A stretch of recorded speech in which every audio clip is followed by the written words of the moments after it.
ya Rasulullah, ya Habibullah, ya Aminullah.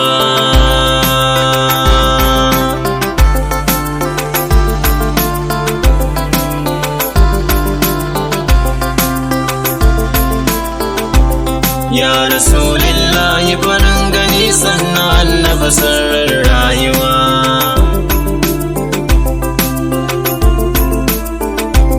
Ya Rasulullah, farin gani sannan annabi sirrin rayuwa.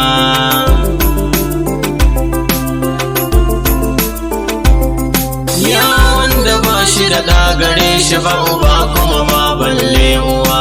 Ahadin kake Allah wahidi da sanin ka nake yin rayuwa. Kara sai ka shiri na yayi hawa, kowa ya ji sai yayi shakuwa. Mumiddil kauna farin gani wanda shine ke mini garkuwa.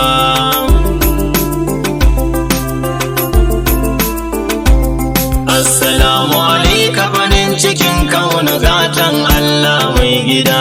Assalamu ala rahamar jiki da azimun mai babban gida.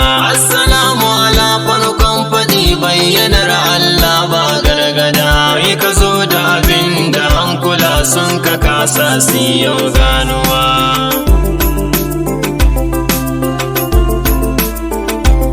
Sunanka dole a ambata don shiga addinin sai da kai. Ramar Allah ba mai shigar ta sai idan an shaida sai da kai. Na ji Adamu ma laifin da ya yi, sunanka da shi ne ya fake. An ka yafe mai laifin da ya yi, shi da mai ɗakin Hauwa uwa.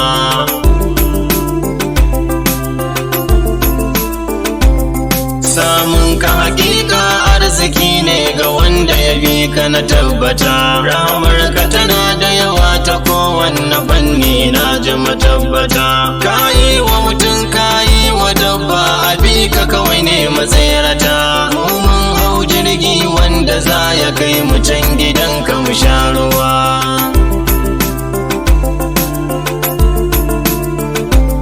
Ya Rasulullah,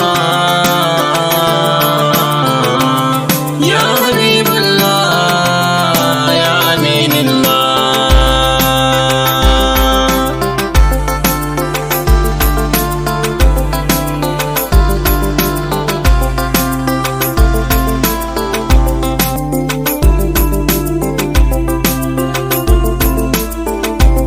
Mustapha na yarda na bi kada bayyana mini kanka na yau gani. Ka daga ni ka yi mini sutura, ka shige har can halarar da ni. Ka zuba mini sirrin yin yabo, ya zamo kowa ya san da ni.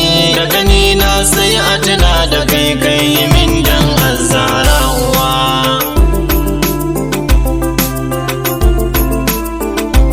Sannu babban sarki wanda Allah ya yi wa kirari, shi ya yi ka ya ɓoye dukkanin sirrukan ka sirri. Dan nima a ambatanka ne nake samun sururi.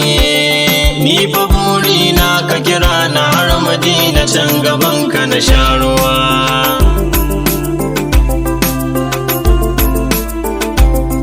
Kaina kasa ya ƙofar shiga, assalamu alaiki.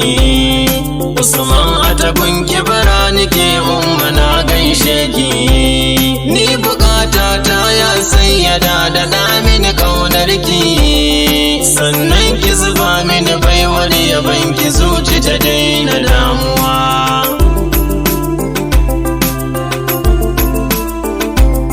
Rabbana yi musu salatuka wanda kullum zai yau yaduwa. Adadin komai na samaniya da na nan ƙasa har da cikin ruwa. Sada alaye da sahabi da ƙaunar su nake yin rayuwa. Dan su suka ba da jiki da rai don addini ya yi yaduwa.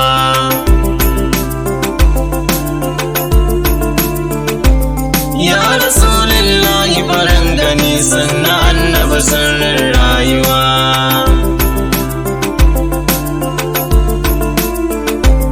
Ya Rasulullah, farin gani sannan annabi sirrin rayuwa.